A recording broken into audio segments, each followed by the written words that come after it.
Let's start with 30 breaths, okay? 30 breaths. Try to get settled. Hi, Venerable Phil. Nice to have you here. 30 breaths.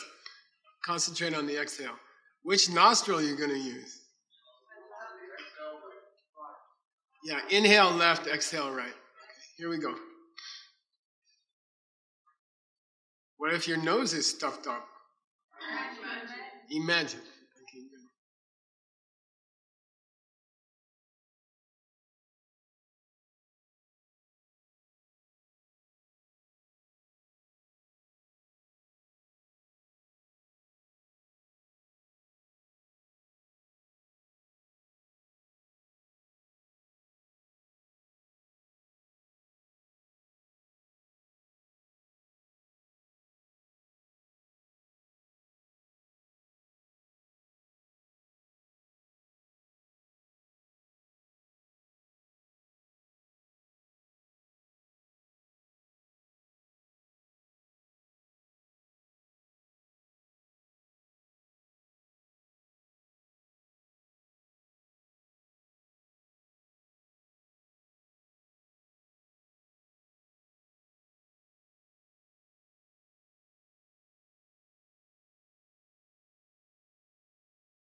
So the first of the Silky Numbake, the first of the 8 overpowerings,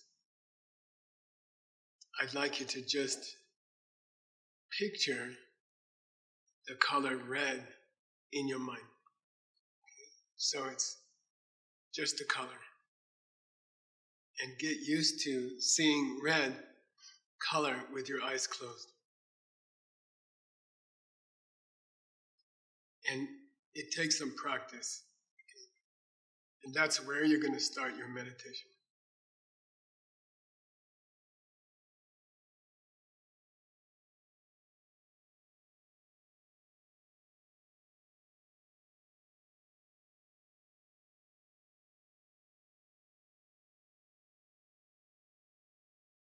If you're going to emanate something red, you're going to have to be able to picture red in your mind.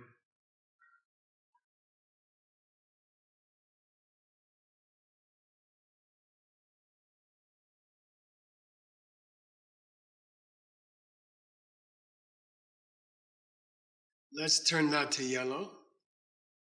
So picture yellow color in your mind. Your mind is full of yellow color.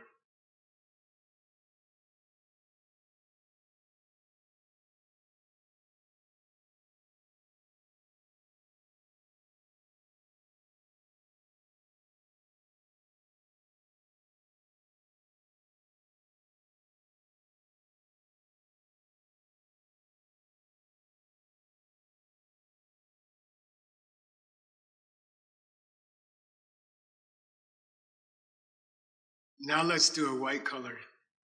So picture a white color in your mind.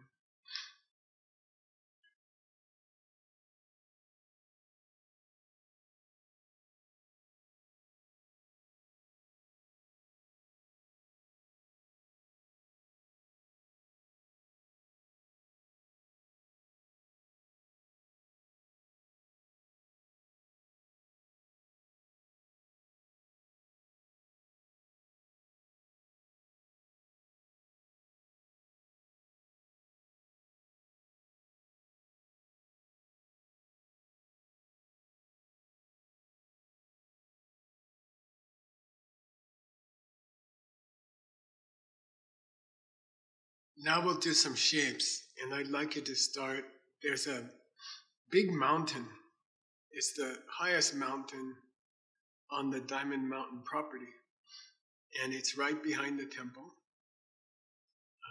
It's called Makala Peak, from the first director here and the person who signed the paperwork to create Diamond Mountain was named Winston McCullough. So imagine that mountain behind us, and I want you to shrink it and put it at the center of your mind. Okay? So maybe it's only 1 inch high. Take that huge mountain, which is, I think, over 5,000 feet. It's about 2,000 meters. And shrink it to a ½ inch in your mind. Bring it inside your mind and shrink it.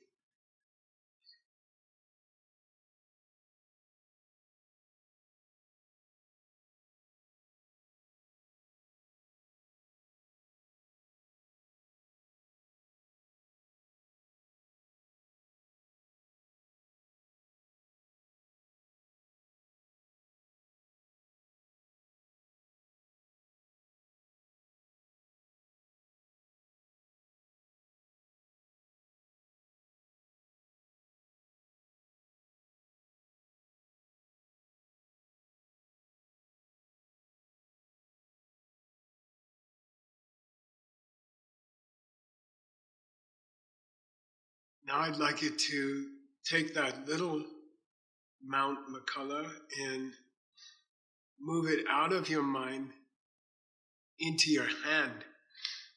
And it's still tiny. It fits in the palm of your hand. So in the palm of your hand, imagine that mountain has gone out of your mind, out of the center of your mind, and now it's sitting in the palm of your hand, the whole mountain.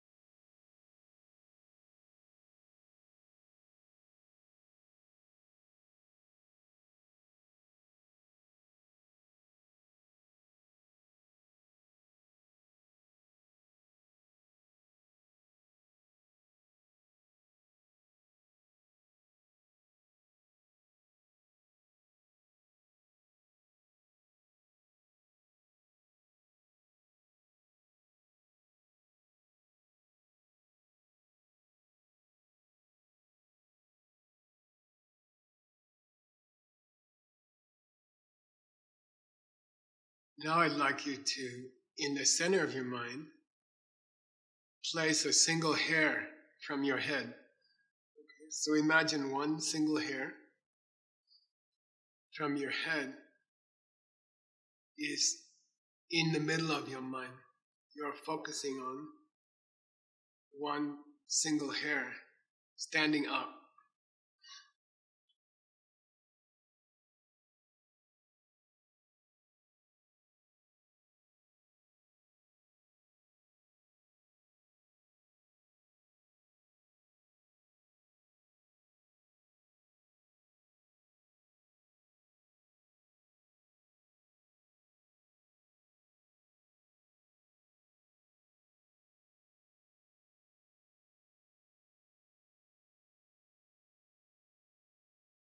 Now send that single hair outside and put it behind the temple at Diamond Mountain, where the mountain used to be. Now there's a single hair from your head, the same size as the mountain behind the temple here at the end of the valley. A single hair, 2,000 meters high.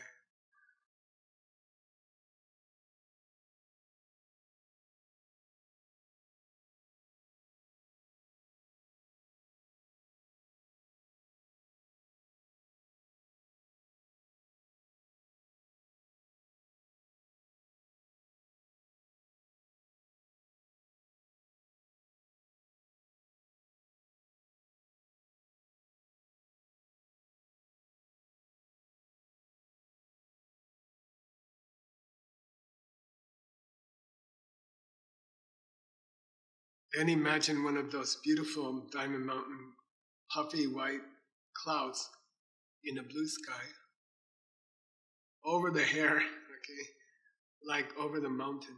There's a large, white, fluffy cloud.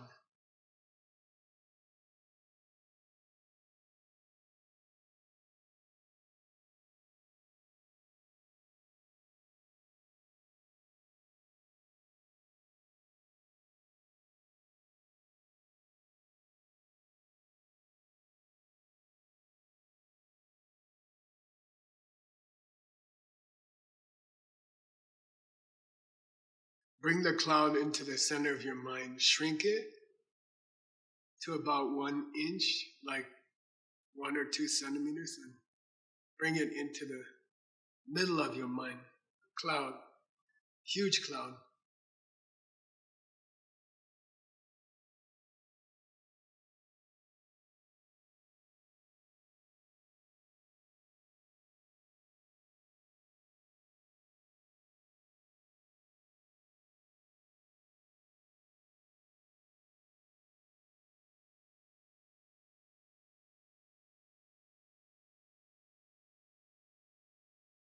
Now dissolve your whole body into that cloud. So it used to be the cloud was in the middle of your mind. And now your whole body dissolves into the cloud. And there's just a tiny cloud. But it's you. Now you don't look like a human anymore. You look like a cloud.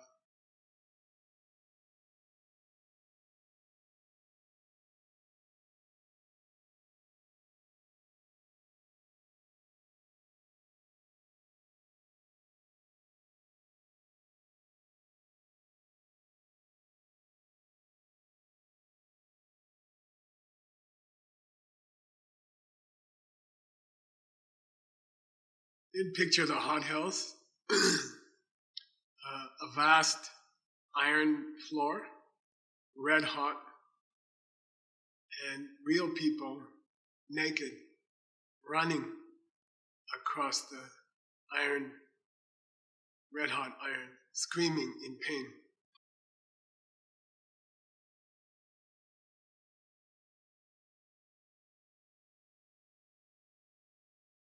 Quickly bring the cloud, bring yourself to the top of that chamber and quickly start to send down a nice, cool rain on those beings. The iron floor of the hothouse starts to cool down. The red color of the floor starts to fade. The beings there, they can stop, they don't have to keep running.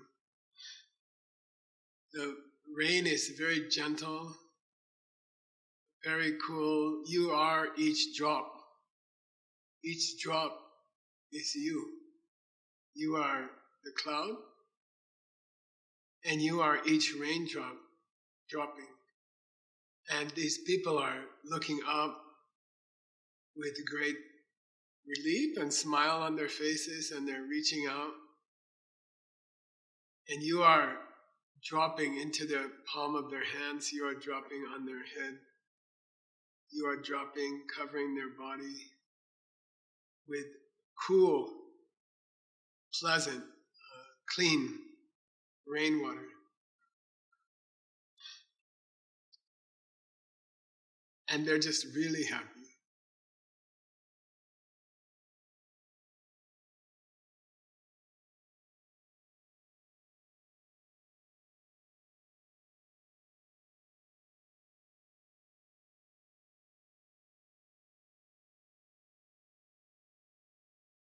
Then you decide to become a beautiful house where they can stay.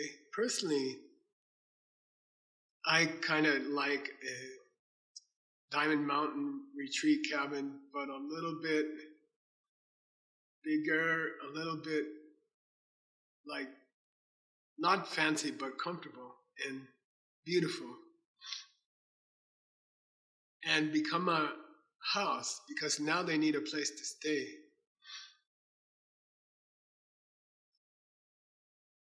And so in the hell realms, I kind of see this beautiful green grass, these beautiful little white cottages. And the hell beings are really happy, and they're walking into the door of these cottages and furnish the cottage with your body. I'm a couch. I'm a chair. I'm a kitchen table.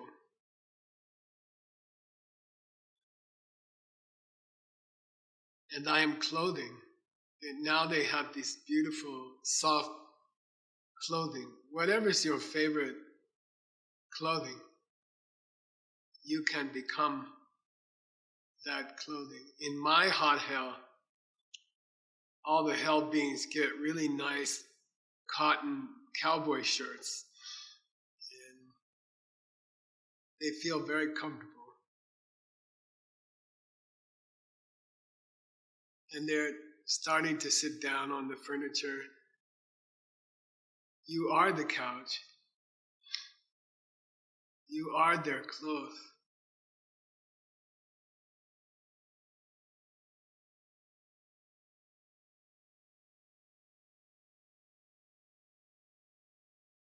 Then you can become a teacher. Dharma teacher walks in, maybe just looks like a friend, walks into the house, sits down in a chair in the living room, starts to tell them about, maybe teaching them tonglen and talking to them about tonglen.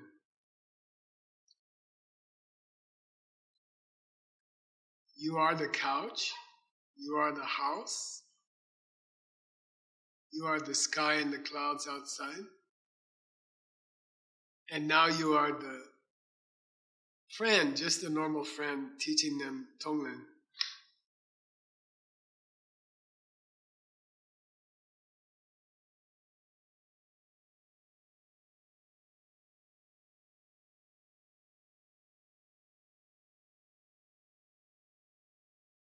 Then imagine those hell realm beings, they start to cross their legs and go into meditation. They start doing tonglen meditation themselves.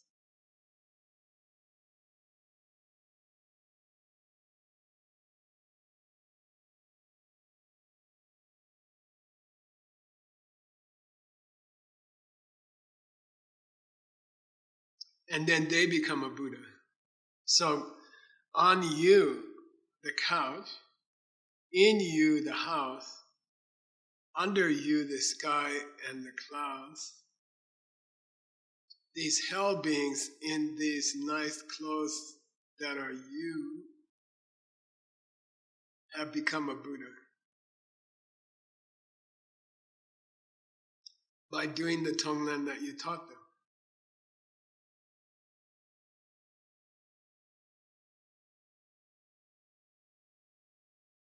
And just enjoy the whole scene.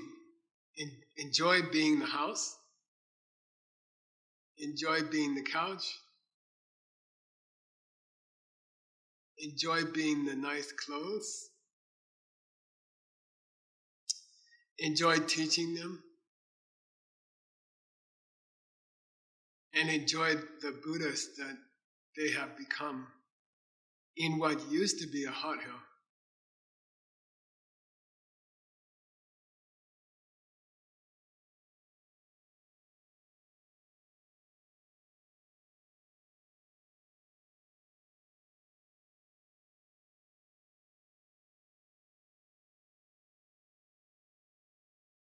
And you can put that whole scene, shrink it back,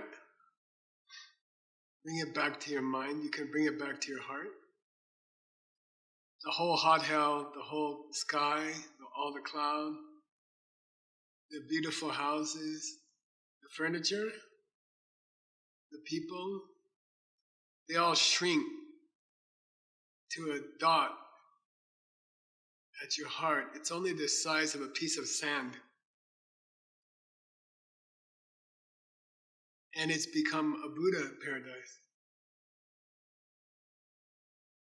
Deep in your heart, the size of a piece of sand.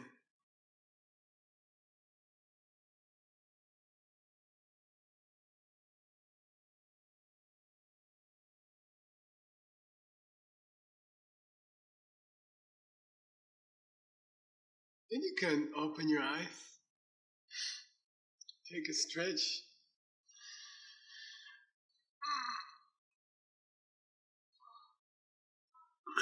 Any questions or comments you guys have? Somebody throw a box at Haggerty. Oh. So we took the mountain and brought it into our mind and shrank it. And then we took that hair. Yeah. And put it out there. Yeah. And then, what was the significance of that? What was the what? What was the significance of our hair being in place of... It's just to get used to... in this special meditation called Silky Numba, overpowering meditation, you are showing that you have control over the size of things. So you're able to take a mountain. There's a beautiful Hendrix song, which I'm not allowed to play. When I'm standing next to a mountain, I chop it down with the edge of my head, and so it seemed like he's just standing next to the mountain and knocked the top of the mountain off. He crushes it and he creates an island of sand in the song. What is that called? Buddha Child. So anyway, it's to get used to controlling the size and the colors of things. Yeah. So 4 for the colors and 4 for basically the size adjustments. And then that's your palette. And from there you can emanate things. But first you have to control colors and shapes and sizes.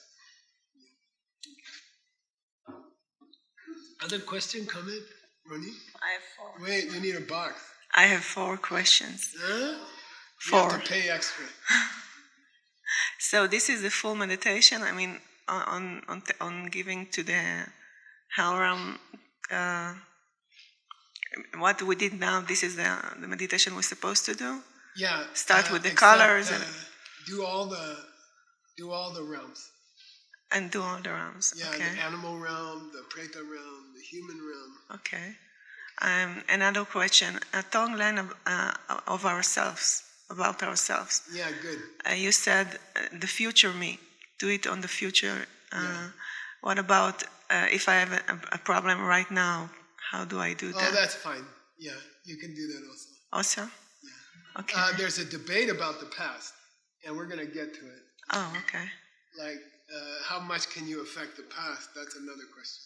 Okay. Another question is when I take the pain of others, when I do tonglen, I don't feel nervous. Is it a bad sign? Like, because I know I won't be damaged of that, of taking that. So I don't feel scared. So I'm like, Yeah, that's fine. That's fine. Like you understand it so well, you don't feel scared. That's yeah, fine. yeah. Okay. And I had a weird conversation with somebody here, and they said I used to do. They're massage therapists, and they said I never do people who are hurting real bad. And I'm like, I thought that's what massage therapists did, you know.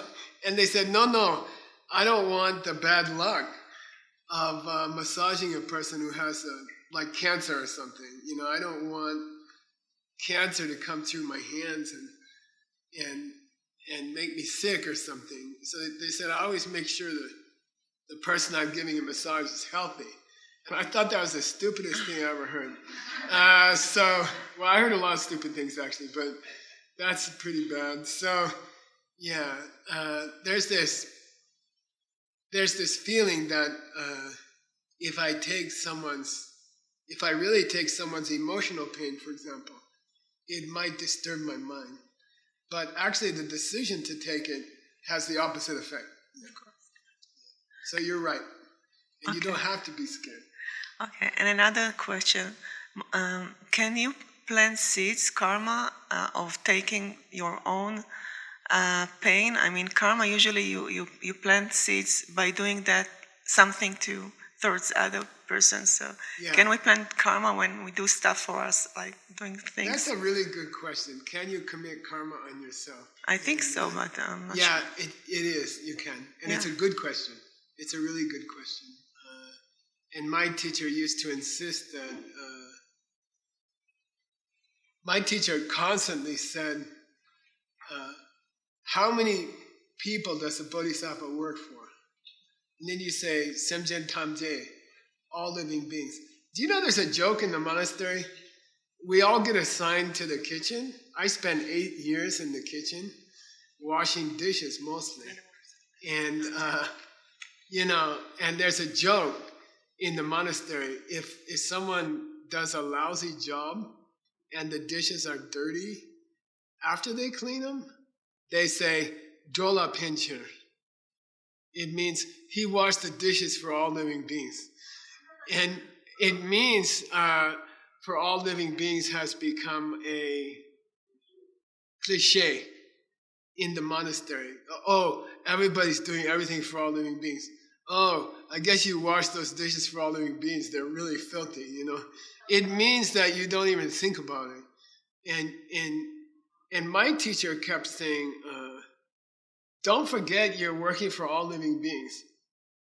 And then this intense moment I had with him, I remember. We were at Princeton, and he was asking me these questions about all living beings. And a lawnmower came by outside, you know. Somebody was mowing the lawn. And he said, is that all living beings? And I said, yeah, that's one of all living beings. The guy mowing the lawn is one of all living beings. And then very quickly he said, are you one of all living beings? So he tricked me. He said, is the guy mowing the lawn outside? We couldn't see him, we could just hear it. And I said, yeah, he's all living beings. And then quickly my teacher said, are you all living? Are you one of them? And I said, well, I didn't think about it, but I guess I am. And then he says, well, then you have to be nice to yourself also. And he trapped me, with the lawnmower. I remember 1975. He trapped me like December, like that. So yeah, you are one of all living beings, and you do get good seeds by being nice to yourself. Yeah.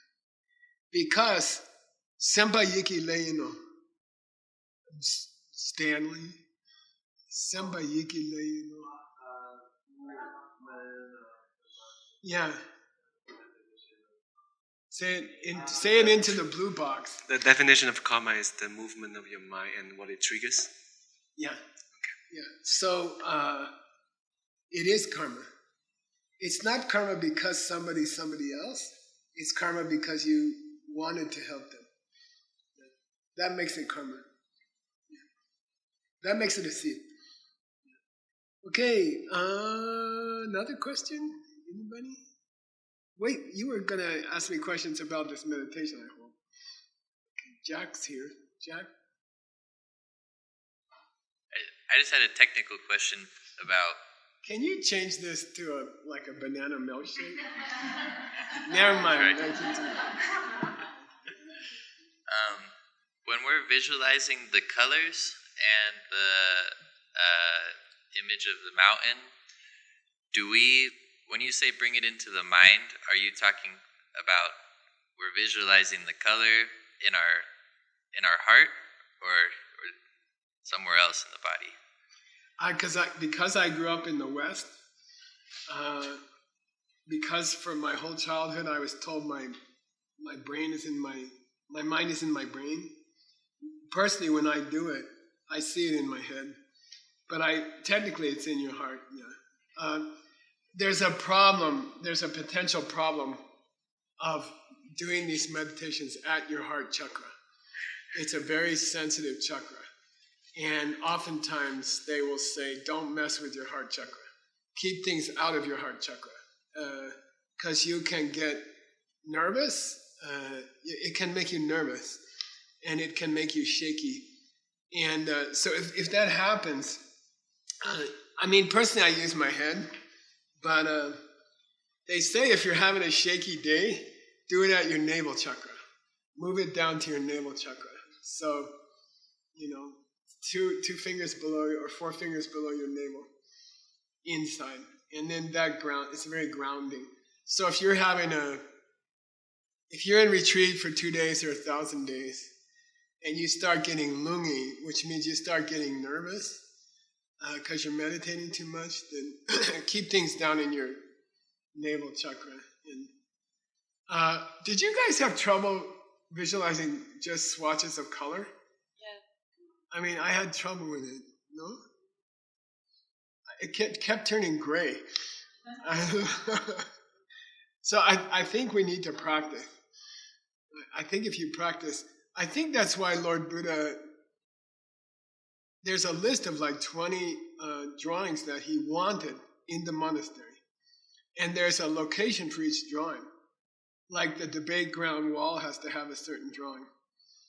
And the side of the monk's room has to have those swatches of color, just swatches of color. And then you have to get used to closing your eyes and seeing the colors, because you need to master colors to emanate. Otherwise, all your emanations are going to be gray. You guys, she has the box. Questions. Wow. First question is about when you imagine the color. So you mentioned about the watches, but in the meditation you just we just think about the color, right? Yeah, in English it's called swatch. Oh, swatch. It means a big piece of blue. Like you painted the wall, like you painted 2 meters blue, and you're just staring at it. Then in this case, should we just think of the color, or if we use some format of color to help? For example, when I think of red, then I will think of the red robe, because I was doing a Yeah. flower arrangement before that, and I think of red rose first, but then later I make the rose bigger, so I just focus on the red. Is that's a it good, working? Yeah, that's a good system. Uh, I personally have trouble thinking of red without a shape. Like, I need a square, and then I paint the whole square red, and then I can do it, So I think you could start like that. okay. Start with a red car or a red house, and then go close and just have red. Like zoom in. Yeah, Okay. zoom in. And then second, Zoom in. Okay. Quick question. Second, I just want to confirm that in this meditation, we imagine that we play with the color and shape and the size, and then in the end, you guide us to imagine that we are the chair, we are the house, we are the later we are the Buddha, and by imagining this, are we planting the seed so we could have the emanation capacity? Yeah, that's why we're doing it. Okay, good. Thank you. There's 4 bodies of a Buddha, right, in the expanded explanation. And one of them is called Truku, which means emanation body. And to do that, to emanate as a person, for example, you're going to need all kinds of colors, all different shapes. Like, otherwise, you're going to be flat with no ears. No, you have to be good at shapes and stuff like that. Somebody had a question over there. Rachana?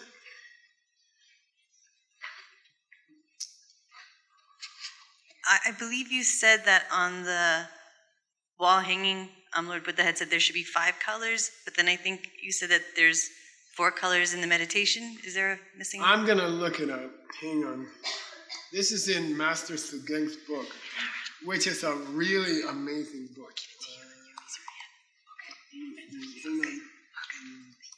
I'll give you the Vinaya Sutra.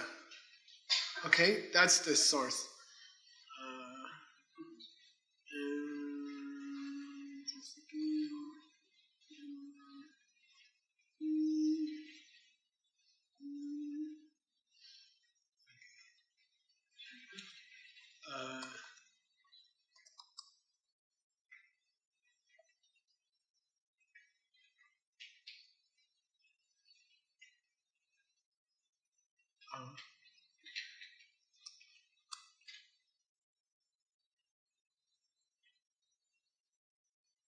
Yeah, so here's the Vinaya Sutra, okay? In Sugeng's book. Dvari yakshanam chitranam vajra dharadi astanam vara koshtake sansara chakrasya ganda panchakasya karanam. Vinaya Sutra. What's sansara chakra? Wheel of life. Sansara chakra. So that's the part where Lord Buddha says, I want Dvaraki means the entryway. In the entryway of the temple, there should be a Sansara chakra. Ganda Pancha should have 5 parts, the 5 realms. Okay, in the belly. By the way, the part before that says dvare, which means in the entryway, which is the root of the English word door. Dvare, по-русски? Dvir. Yeah, so Russian is normally closer. Dvir, yaksha, demon, monster. The guy who's holding the wheel of life. He's called yaksha. Chitranam. Chitra here means various, but it refers to a painter. So the word for a painter in Sanskrit is the many-color guy. Okay, Chitra. Vajradhara. He should be holding a vajra. Okay, and he should be mean. All right. Put him at the door. That's Vinaya Sutra, verse 212. 17th section. Go to verse 210. Go backwards. You ready? And this is all from Sugeng's amazing book.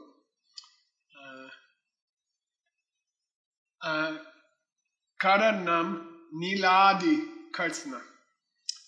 Karanam, you should paint colors, Krishna colors on the wall of the monks' quarters. Niladi. Adi means etc. What's Nila? What's Indo Nila? Sapphire blue. The word in Sanskrit for sapphire is Indo Nila. What's the Paruski? Sini. Yeah. So he says, on the monks' quarter walls, who asked me the question? I want blue, etc. Now, so I went and got a commentary for you, which John Brady discovered, and it's extremely valuable. It's the greatest commentary ever done on Vinaya. It's 2 volumes. It's 2,000 pages, roughly. 16,000 pages in English. Okay, and he says, I want to see blue. Okay, he says, I want to see lumbo, blue. I want to see serpo, yellow, and I want to see la sopa, etc. Thanks a lot. Now, but he does, let me get it for you. Let's open the machine. Then he quotes, yeah, now here it's blue, yellow, red, and white. Okay. That's Guna Prabha's own commentary to himself. Okay. The guy who wrote the Vinaya Sutra said, when I said blue, etc., I meant yellow, red, and white. So blue, yellow, red, and white. That's the tradition for painting the wall. And supposedly that's enough colors to build everything else. Okay. Any other question? One more question. How about 2 more questions? Wait, box. How long should we be able to hold the object for? Is there a recommended time? For example, if I can imagine the mountain shrinking and expanding quickly, should I still prolong it? Or is that okay? Yeah, if you notice that meditation, normally myself, when I'm doing a meditation that has progressive elements, I will spend I time it in breaths.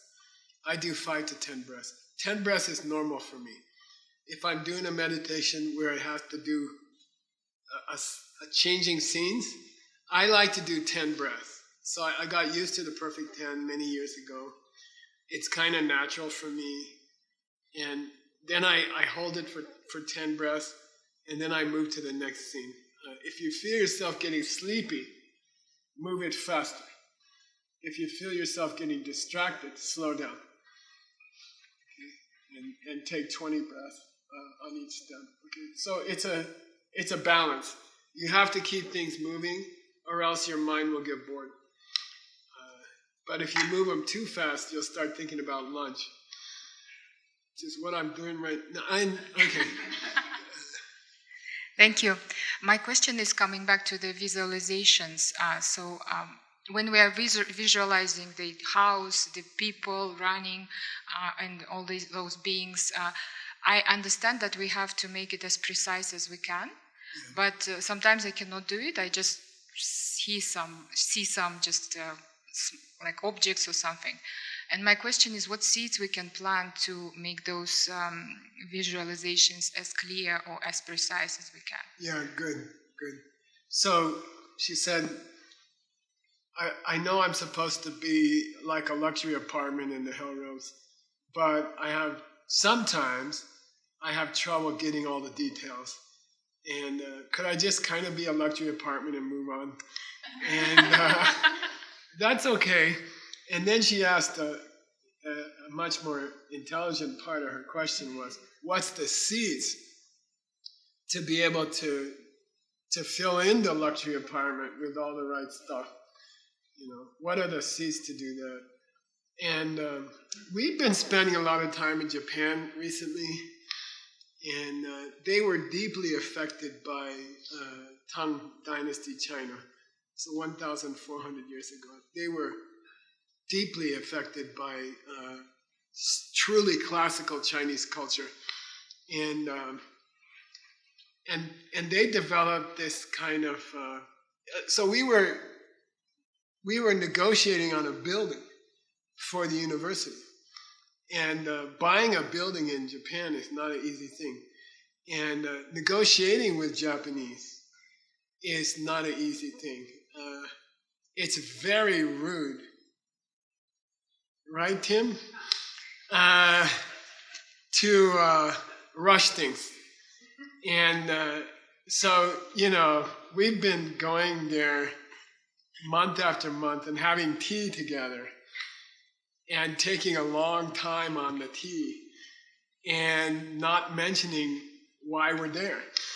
And but the whole tea ceremony has to be very elegant, and you focus on it. Everything's clean. Everything is tidy and neat. And Japan in general is kind of a Tang Dynasty mirror, especially Kyoto. When you get out of Tokyo, outside of Tokyo, you have this elegance. It's an elegance. And it's hard for an American. It's really difficult for an American because we're messy. And when we go home, I don't know about you guys, Tim, I just throw my clothes on the floor and get to bed, And maybe I pick them up tomorrow, and maybe I don't, And in Japan, you would mindfully, there's this whole Zen garden thing. You rake the white gravel, and you try to do everything mindfully. And you serve the tea mindfully. You do the ikebana flower arrangements mindfully. And I think sometimes it can be too much. But when you're there and you see the effect of that mindset, it's kind of elegant.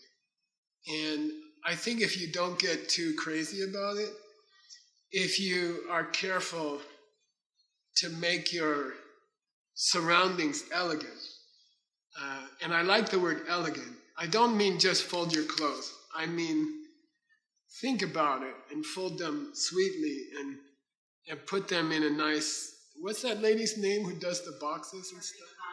What's her name? Marie? You heard the scandal with Marie Kondo? She got famous for telling people to clean up their houses. And I saw her videos and I tried. And Anjali helped me. We got everything in boxes, right? And we even have a book that tells you which box your junk is in. And then recently, so she got famous, she got rich, she bought a house, and she got married, and she had kids.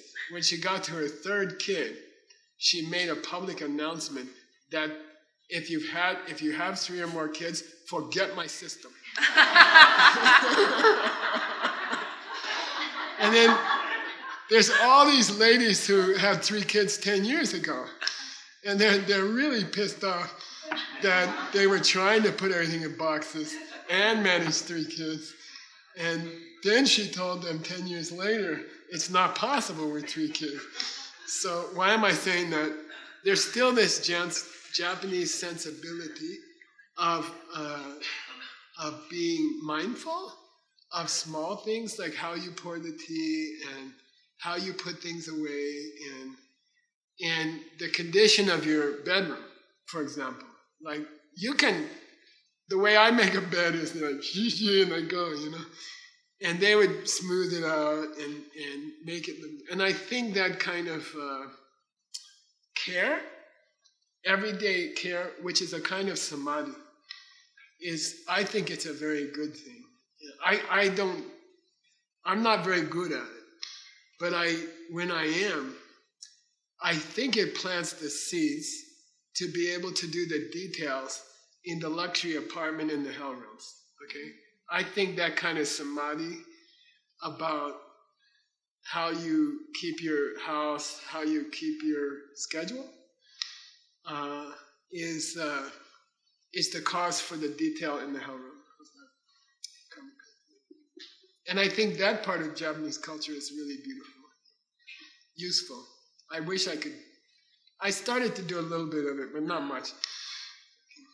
My computer blew up again, so let's have one more question. Okay.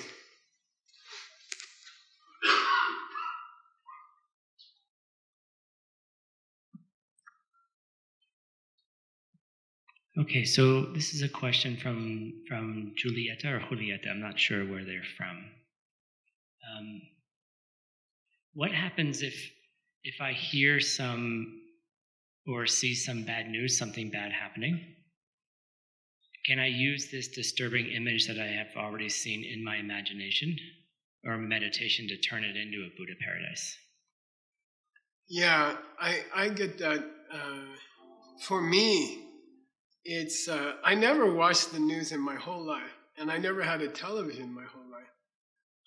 And then during the last elections in the United States, I had to know what was going on, and I got this bad habit now, and I do look at the news every day now, and I think it's a bad habit. I think you should be aware of what news is happening in the world, generally. But I don't think you have to read the same news 4 or 5 times. And that's what has become for me sometimes. So I think you see disturbing images in the news. They will show images of war or things like that. And it's very disturbing for your mind. And can you use it? Can it become useful? We translated the Karma Vibhanga, which is a book that we finished last year. And it's called All the Kinds of Karma. And it's a good book. It's a sutra. So somebody asked Lord Buddha, could you just give us a list of the basic types of karma that exist? And he gave a long teaching, and he outlined all the possible, basically the grand outline of all the kinds of karma. We translated the title as All the Kinds of Karma. And we found it carved into a pyramid in Indonesia, Borobudur. And then this lady named Gina Rivera, who's a genius from Guadalajara.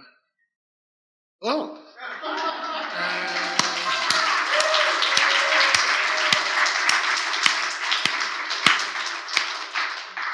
She did all the drawings. It took about 1.5 years, I think. It was hard. And it's a beautiful, beautiful book, okay? There's an interesting teaching in that book, and there's a drawing of it, of allowing children to watch violence. And talking about the karmic result of watching violence. Like my wife, Veronica, who's coming on Thursday, but here, Thursday and Friday, she will not watch violence. Like, I kind of like war movies. I don't know. Because I like to see, what's his name? Brad Pitt drive the tank impossibly over 12 more mountains. And, you know, I enjoy that kind of thing. But she just walks out. And she says, I don't want that image in my head, you know. And she just walk out. So I think there's, according to the Karma Vibhanga, you want to avoid those images. And then there becomes a skill that monks are supposed to develop, okay? And I had to use it in New York for 19 years. We're supposed to keep our eyes down. So I would come into the Port Authority bus terminal every day. That's like about 1 million people coming through that terminal every day. And I'm supposed to keep my eyes down and still make it to the right subway, you know? And I'm not supposed to look at the cute ladies and stuff like that. You know, I'm supposed to keep my eyes down. And so there's a monk's practice to be able to move your eyes within half a look,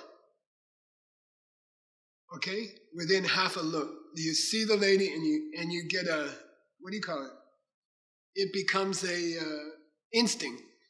you just look down. And so you never see the whole image.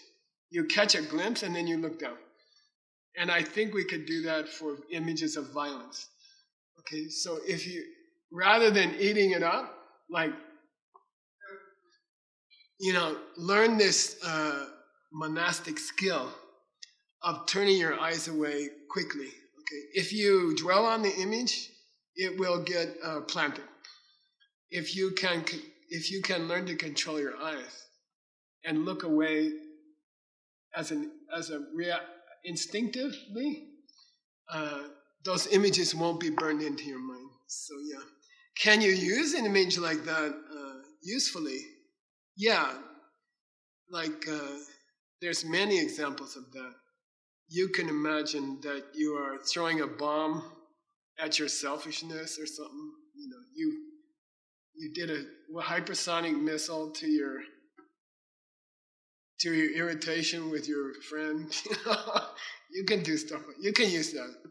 You can use those images, but in general, wouldn't it be better to throw flowers at your enemies than supersonic missiles?